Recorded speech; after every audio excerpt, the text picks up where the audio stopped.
The deep dive में स्वागत है। आज का ये शो मतलब कोई साधारण चर्चा नहीं है, बल्कि आज के विषय पर हम एक बहुत ही विस्तृत और गहन विश्लेषण करने वाले हैं। जी बिल्कुल। और आज के इस गहन विश्लेषण के लिए जो स्रोत सामग्री हमने चुनी है वो रॉयल रिसर्च द्वारा तैयार की गई एक बेहद व्यापक गाइड है, जिसका नाम है the royal research guide to AI and augmented analytics. सही। ये रिसर्च पेपर देखिए, ये केवल ऊपरी बातें नहीं करता, बल्कि इस बात का एक बिल्कुल स्पष्ट और टेक्निकल नक्शा पेश करता है कि डेटा और एनालिटिक्स का आर्किटेक्चर आखिर किस दिशा में जा रहा है। और आज का हमारा मिशन भी यही है।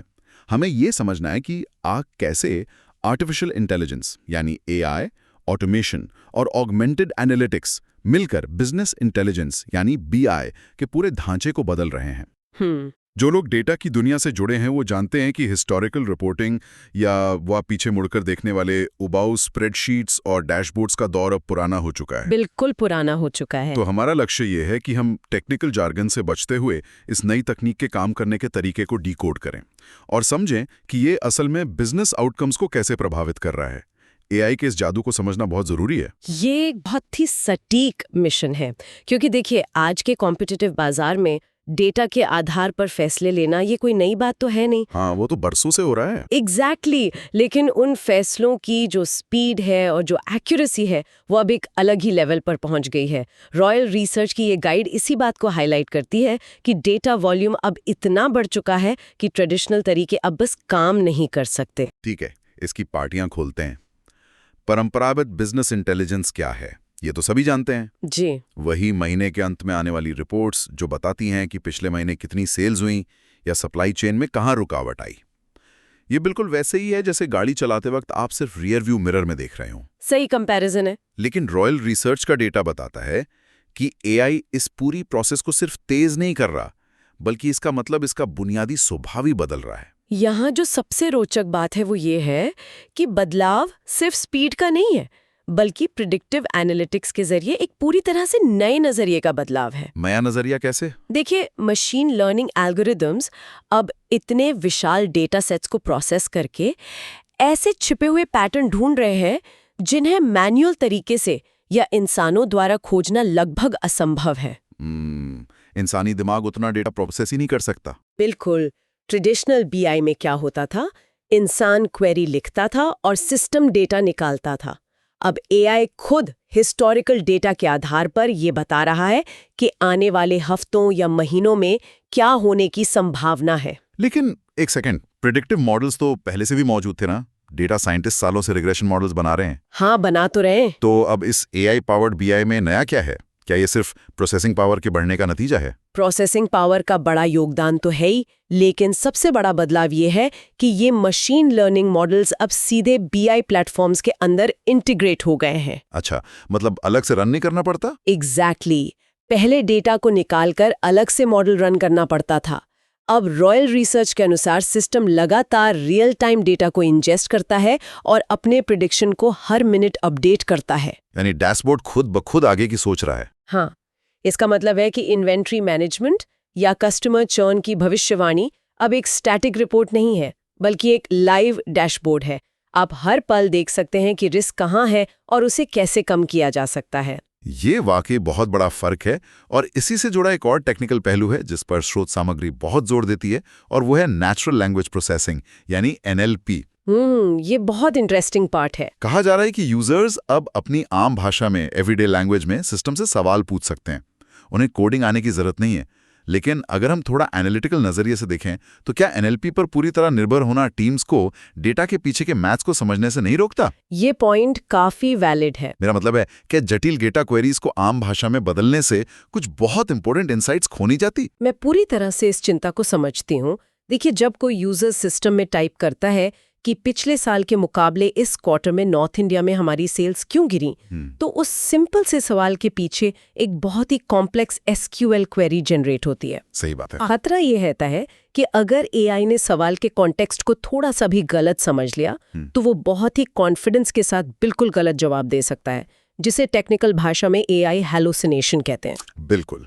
और एक बिजनेस सेटिंग में जहां करोड़ों का डिसीजन लेना हो, वहां अगला डेटा के आधार पर फैसला लेना बहुत भारी पड़ सकता है। इसीलिए रॉयल रिसर्च की गाइड सिमेंटिक लेयर्स और डेटा डिक्शनरी के महत्व को बहुत डिटेल में समझाती है। ये सिमेंटिक लेयर्स कैसे काम करती हैं? आधुनिक बीआई टूल्स में एनएलपी सिर्फ कीवर्ड्स को मैच नहीं करता, बल्कि वो कंपनी के स्पेसिफिक डेटा मॉडल को समझता है। सिस्टम के अंदर बहुत स्ट्रिक्ट गार्डरेल सेट किए जाते हैं ताकि एआई केवल सर्टिफाइड और एक्यूरेट डेटाबेस से ही जानकारी निकाले। अच्छा, मतलब एआई को खुली छूट नहीं होती? बिल्कुल नहीं। इससे ये इंश्योर होता है कि नॉन टेक्निकल यूजर्स आसानी से सवाल तो पूछ सकें, लेकिन उन्हें जो जवाब मिले वो पूरी तरह से मैथ्स और फैक्ट्स पर आधारित हों, ना कि एआई के किसी अंदाजे पर। यहाँ पर बात सच में बहुत दिलचस्प हो जाती है, क्योंकि जब हम इस आसानी और स्पीड की बात करें तो ऑटोमेशन का जिक्र आना तो लाजमी है। हाँ, ऑटोमेशन तो इसका इंजन है। पता है कि डेटा पाइपलाइंस के अंदर, खासतौर पर डेटा क्लींजिंग और इंटीग्रेशन में जो ऑटोमेशन हो रहा है वो एक असली गेम चेंजर है।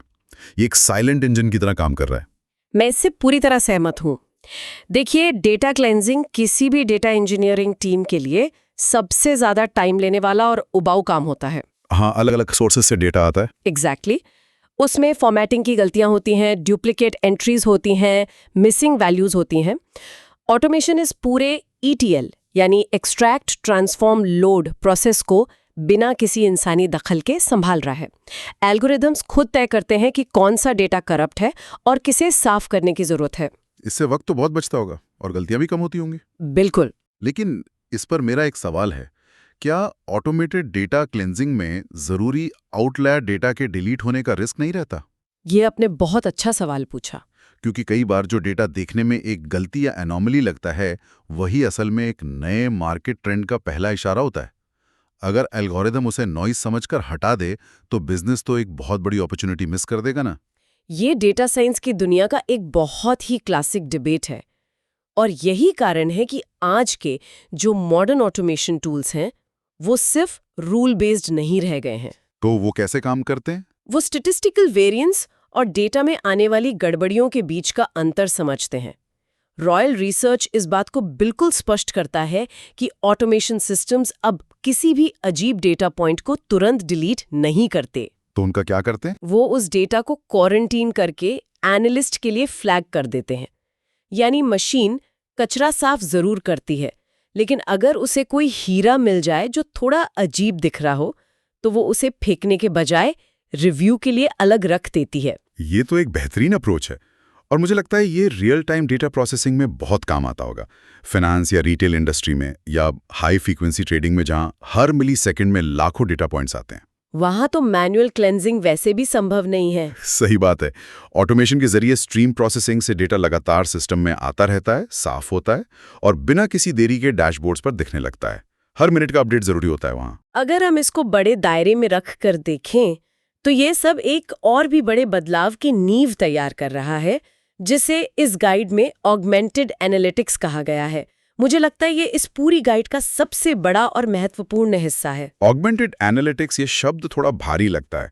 ये ट्रेडिशनल बीआई और यहाँ तक कि प्रेडिक्टिव एआई से भी एक कदम आगे की चीज है। बिल्कुल। प्रेडिक्टिव एआई हमें बताता है कि भविष्य में क्या होगा, लेकिन ऑगमेंटेड एनालिटिक्स, जहां तक मैं समझ पा रहा हूं, ये प्रिस्क्रिप्टिव एनालिटिक्स की तरफ जाता है। बिल्कुल। यानी ये ना सिर्फ समस्या बताता है, बल्कि ये सुझाव भी देता है कि अब हमें क्या एक्शन लेना चाहिए। ये इंसानी फैसले लेने की क्षमता को बढ़ाता है। सही कहा आपने। इसे ना एक एडवाइजर या सलाहकार की तरह समझा जा सकता है। एक उदाहरण से समझाइए इसे। मान लीजिए किसी ई-कॉमर्स कंपनी का डेटा दिखा रहा है कि आने वाले त्योहारों के सीजन में लॉजिस्टिक्स में भारी देरी होने वाली है। ऑगमेंटेड एनालिटिक्स इससे आगे जाएगा। ये अलग अलग वेरिएबल्स का विश्लेषण करेगा, जैसे कि हवाई जहाज से शिपिंग का खर्चा कितना आएगा और उसकी तुलना में देरी से होने वाले कस्टमर रिफंड का नुकसान कितना होगा। कमाल है। फिर वो इस एनालिसिस के आधार पर एक सुझाव देगा कि किस नए रूट या किस नए वेंडर को चुनना इस वक्त सबसे ज्यादा फायदेमंद रहेगा। ये नए ट्रेंड्स को भी हाईलाइट करता है। लेकिन एक मशीन बिजनेस के इतने कॉम्प्लेक्स वेरिएबल्स को कैसे तौल सकती है? मेरा मतलब है, कई बार कंपनी का लक्ष्य सिर्फ मुनाफा कमाना नहीं होता है, बल्कि मार्केट शेयर बढ़ाना या कस्टमर लॉयल्टी बनाए रखना भी होता है। क्या एक एआई सिस्टम इन ह्यूमन बारीकियों पर समझ सकता है? यहीं पर मशीन लर्निंग के मल्टी वेरिएबल ऑप्टिमाइजेशन का इस्तेमाल होता है। सिस्टम बैकग्राउंड में चुपचाप हजारों सिमुलेशंस चलाता रहता है। अच्छा। रॉयल रिसर्च की गाइड के मुताबिक इन टूल्स को इस तरह से प्रोग्राम किया जा सकता है कि बिजनेस के मुख्य KPIs यानी की परफॉर्मेंस इंडिकेटर्स को प्राथमिकता दें। तो हम सिस्टम को अपना गोल बता सकते हैं? एग्जैक्टली अगर सिस्टम को पता है कि इस क्वार्टर में कंपनी के लिए कस्टमर रिटेंशन सबसे ऊपर है, तो उसी के अनुसार महंगे लेकिन तेज शिपिंग का सुझाव देगा ताकि कस्टमर खुश रहे। ये पॉइंट काफी क्लियर हो गया। इसी से जुड़ा एक और भारी शब्द इस रिपोर्ट में काफी इस्तेमाल हुआ है, डेटा का लोकतंत्रीकरण यानी डेमोक्रेटाइजेशन ऑफ डेटा। हाँ, ये एक बहुत बड़ी थीम है इस साल के। अक्सर इसका मतलब ये निकाला जाता है कि बस हर कर्मचारी को कंपनी के डेटाबेस का एक्सेस दे दिया जाए, लेकिन ऑगमेंटेड एनालिटिक्स के कॉन्टेक्स्ट में मुझे लगता है कि इसका मतलब सिर्फ एक्सेस देना नहीं है, बल्कि उस डेटा को आम लोगों के समझने लायक बनाना है। यह आपने बिल्कुल सटीक विश्लेषण किया है। डेटा का एक्सेस होना और उस डेटा से एक्चुअली इनसाइट्स निकाल पाना, इन दोनों में जमीन आसमान का अंतर है। वही तो, अगर आप मुझे नंबर्स पकड़ा दें तो मैं क्या करूंगा उसका? सही बात है। अगर मार्केटिंग टीम के किसी स्ट्रैटेजिस्ट को आप लाखों रोज वाली एक बड़ी सी स्प्रेडशीट दे दें, तो वो उसके किसी काम की नहीं है। ऑगमेंटेड एनालिटिक्स उस उबाऊ स्प्रेडशीट को एक आसान विजुअल नैरेटिव में बदल देता है। विजुअल नैरेटिव यानी चार्ट्स और ग्राफ्स में? चार्ट्स, ग्राफ्स और उससे भी बढ़कर कहानियों में। ये डेटा को एक स्टोरी की तरह पेश करता है ताकि कोई भी नॉन टेक्निकल व्यक्ति जिसे टेक की समझ ना हो, वो भी ये समझ सके कि कौन सा कैंपेन अच्छा चल रहा है और कहाँ बजट बर्बाद हो रहा है। इसका सीधा सा मतलब है कि आईटी डिपार्टमेंट या जो डेटा एनालिस्ट्स होते हैं, जिन पर पहले हर छोटी रिपोर्ट बनाने का प्रेशर रहता था, वो दबाव अब काफी हद तक कम हो जाएगा। बिल्कुल, उनका बैंडविड्थ बचेगा। जब टीम्स खुद अपने सवालों के जवाब डेटा से आसानी से निकाल सकेंगी, तो कंपनी में फैसले लेने की रफ्तार कई गुना बढ़ जाएगी। खैर, रॉयल रिसर्च ने बीआई टूल्स की अगली पीढ़ी के कुछ नए उभरते ट्रेंड्स पर भी विस्तार से बात की है।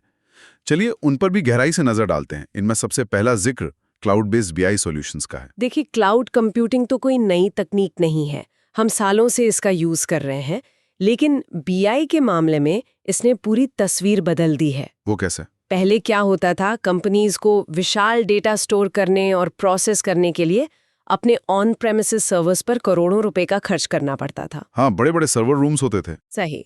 अब क्लाउड इंफ्रास्ट्रक्चर के कारण सर्वरलेस आर्किटेक्चर का इस्तेमाल हो रहा है।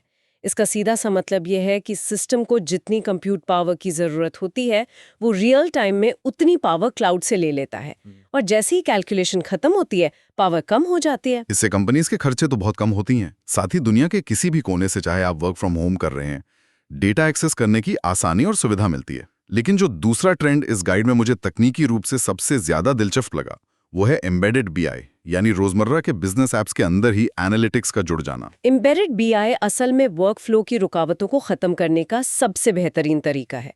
पहले क्या होता था कि मान लीजिए सेल्स टीम अपना काम किसी CRM सॉफ्टवेयर पर कर रही है, जैसे सेल्सफोर्स या हबस्पॉट, हाँ, और अपना सेल्स डेटा या ट्रेंड्स देखने के लिए उन्हें टैब्लो या पावर बीआई जैसे किसी दूसरे टूल में अलग से लॉगिन करना पड़ता था। ये तो बहुत अनोइंग प्रोसेस है ना?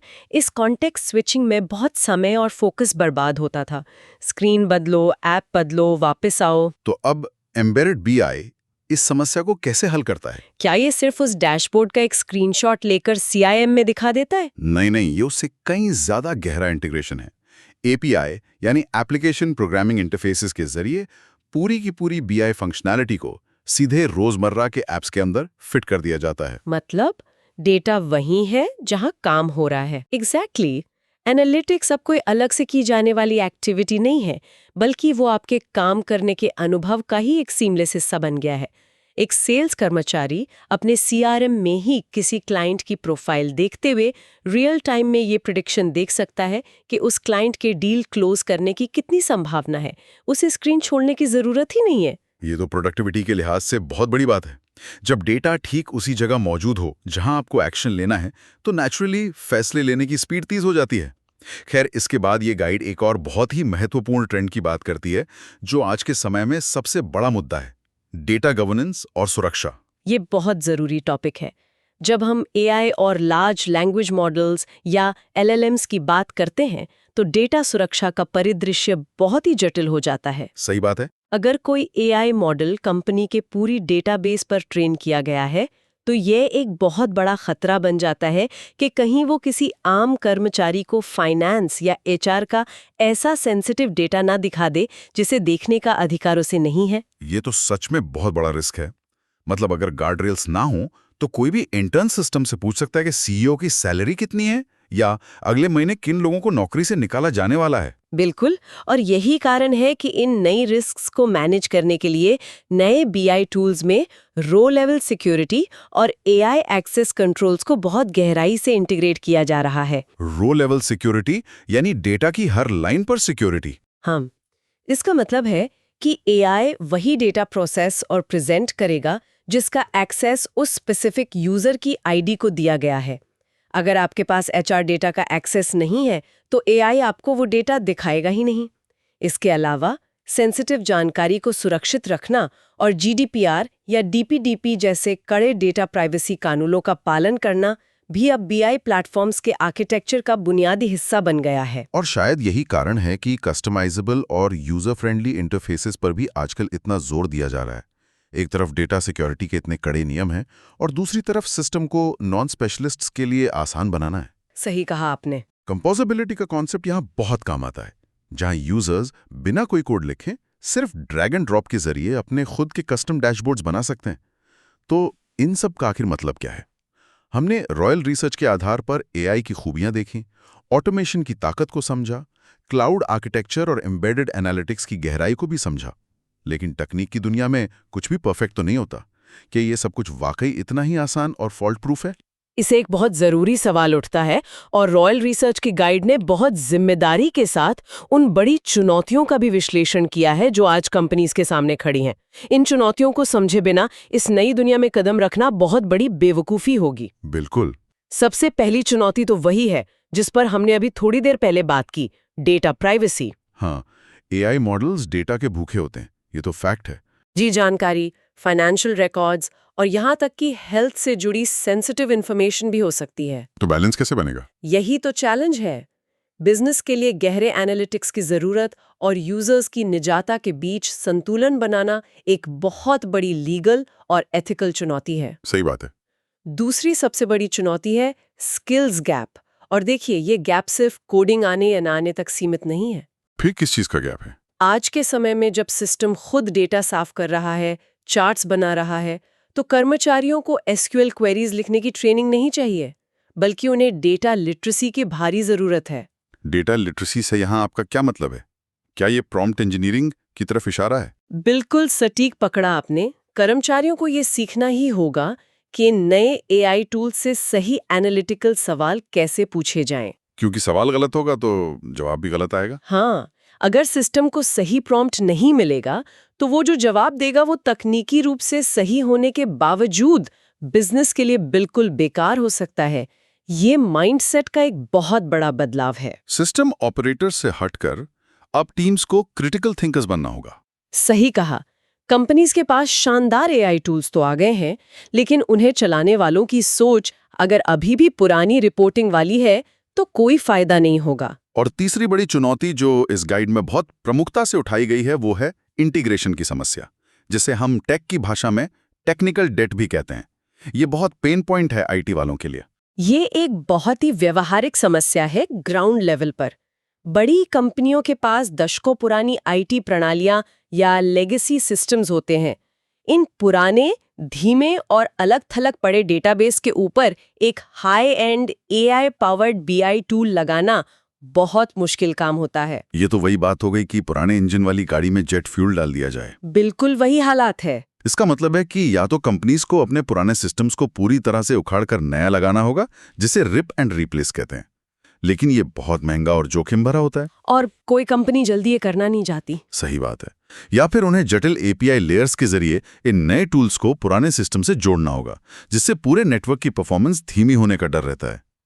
डेटा की निरंतरता बनाए रखना और अलग अलग साइलोज में पड़े डेटा को एक साथ लाना आज किसी भी आईटी लीडर के लिए सबसे बड़ा सिरदर्द यही है। मैं पूरी तरह सहमत हूँ इस बात से। चलिए इस पूरी चर्चा के मुख्य बिंदुओं को अब समेटते हैं।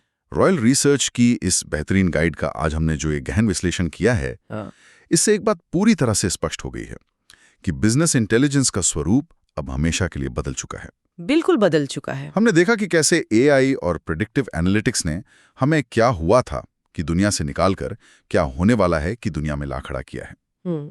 ऑटोमेशन ने डेटा पाइपलाइंस को साफ और रियल टाइम बना दिया है, जिससे गलतियां खत्म हो रही हैं और स्पीड बढ़ रही है। जी। और सबसे अहम बात, ऑगमेंटेड एनालिटिक्स ने डेटा को लोकतांत्रिकृत करके, डेमोक्रेटाइज करके उसे कंपनी के हर व्यक्ति के लिए आसान और एक्शनेबल बना दिया है।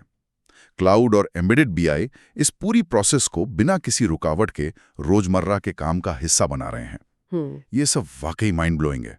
मैं यहाँ बस एक आखिरी अहम बात जोड़ना चाहूंगी। जरूर। मेरा ये मानना है कि ये सारी तकनीक, ये सारे नए एल्गोरिदम्स और रियल टाइम डेटा प्रोसेसिंग की क्षमता, ये सब महज एक इनेबलर है। इनेबलर से आपका क्या मतलब है? मतलब ये सिर्फ एक रास्ता दिखाते हैं। जानकारी की असली कीमत तभी है जब उसे सही कॉन्टेक्स्ट में समझा जाए और उस पर इंसानों द्वारा सही एक्शन लिया जाए। कोई भी एआई टूल बिजनेस की मूल रणनीति या स्ट्रैटेजी को रिप्लेस नहीं कर सकता। वो सिर्फ उस स्ट्रैटेजी को ज़्यादा धारदार बना सकता है। टेक्निकी चुनौतियां और स्किल्स गैप अपनी जगह हैं, लेकिन जो कंपनीज इस बदलाव को ठीक से अपनाएंगी वही भविष्य के बाजार में आगे रहेंगी। बिल्कुल सही बात कही आपने। तकनीक सिर्फ एक हथियार है, चलाना उसे इंसान को ही है। आज का ये गहन विश्लेषण सच में तकनीकी गहराई से भरा और आंखें खोलने वाला रहा। आपका बहुत शुक्रिया। शुक्रिया। लेकिन देखिए, जाने से पहले रॉयल रिसर्च के इस पूरे आर्किटेक्चर और एआई की इन अद्भुत क्षमताओं को समझने के बाद मेरे दिमाग में एक ऐसा विचार आता है जो इस रिसर्च पेपर के दायरे से तो बाहर है, लेकिन इस नई दुनिया के भविष्य पर एक बहुत बड़ा सवाल खड़ा करता है। मैं चाहता हूं कि हमारे श्रोता इस पर विचार करें। वो क्या है? सोचिए, आज ऑगमेंटेड एनालिटिक्स डेटा को प्रोसेस करके बिल्कुल सटीक प्रेडिक्शन दे रहा है। वो बता रहा है कि सप्लाई चेन में क्या रिस्क है और मार्केटिंग का कौन सा कैंपेन सबसे ज्यादा मुनाफा देगा। यहां तक तो सब ठीक है, लेकिन क्या होगा जब हर छोटी बड़ी कंपनी के पास ये एक समान बराबर की हाईली कैपेबल एआई पहुंच जाएगी? दिलचस्प पॉइंट है। तब सबके पास एक जैसा रियल टाइम डेटा होगा, एक जैसे बेहतरीन प्रेडिक्टिव मॉडल्स होंगे और हर कंपनी का सिस्टम उन्हें वही सबसे बेहतरीन और लॉजिकल फैसला लेने का सुझाव देगा। तो बाजार में आखिर कंपटीशन कैसे बचेगा? जब मशीन हर कंपनी को एक ही सबसे सुरक्षित और मुनाफे वाले रास्ते पर चलने को कहेगी, तो उस भविष्य में इंसानी इंट्यूशन, वो अजीब सी गट फीलिंग जो कई बार सारे डेटा और लॉजिक के खिलाफ जाकर कुछ नया करने का साहस देती है, उसकी क्या जगह रह जाएगी? क्या वो इंसानी अंदाजा पूरी तरह से खत्म हो जाएगा और सब कुछ बस एक कैलकुलेटेड गणित बनकर रह जाएगा? या फिर पूरी तरह से एआई पर निर्भर उस आने वाले भविष्य में मशीन के सेफ सुझाव से अलग हटकर रिस्क लेने की वो इंसानी फितरत ही इकलौती चीज बचेगी जो एक बिजनेस को दूसरे से अलग और खास बनाएगी? इस गहरे सवाल पर विचार जरूर कीजिएगा। और इसी विचार के साथ आज के इस डीप डाइव का हम यहीं समापन करते हैं।